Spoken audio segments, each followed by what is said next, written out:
Hello guys, আসসালামু আলাইকুম। কেমন আছো সবাই? আশা করি সবাই ভালো আছো। কিন্তু গাইস, আমি আজকে ভালো নাই। আমার মনটা অনেক খারাপ। তোমরা তো জানোই রাবিসার যে ভিডিওটা আছে সেটা কিন্তু অনেক ভাইরাল হয়েছে, এবং তার সাথে কি হয়েছে সেটা তো তোমরা সবাই জানো।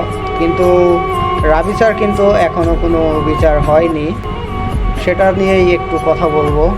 তো গাইস, সে কিন্তু তার নিজের মুখে স্বীকার করেছে সে এগুলা করেছে।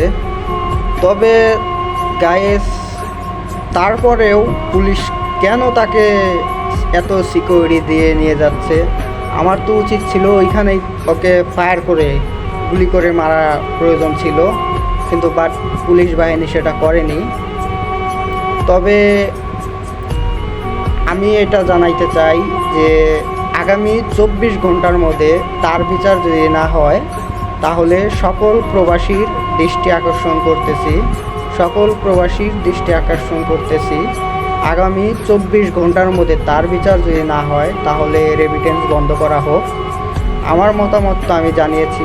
এখন তোমাদের মতামত তোমরা জানাও, তোমরা আওয়াজ তুলে সেটা।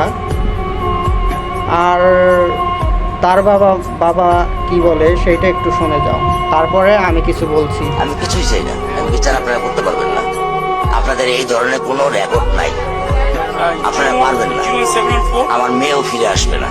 আপনারা বিচার করতে পারবেন না। আপনারা কোনো এক্সাম্পল দাঁড়া করাতে পারবেন না। আমার থেকে স্টেপ নেবেন, স্টেপে লিখিত নেবেন, পারবেন না। আপনারা পারবেন না। তো রাবিসার ফাদার কি বললো সেটা তো শুনলেই তোমরা। তো এইটা হচ্ছে আমাদের বাংলাদেশ, স্বাধীন বাংলাদেশ। এখানে কেরি বিচার হয় না। যেমন হাদি হত্যার বিচার হয়নি। হাদি হত্যার কিন্তু বিচারটা চেয়েছিল, সেইটা হয়তো হাইস্ট 15 দিন চলেছিল, তারপরে কিন্তু হয়নি। ঠিক তেমনি এই রাবিচার হত্যার বিচারও হবে না।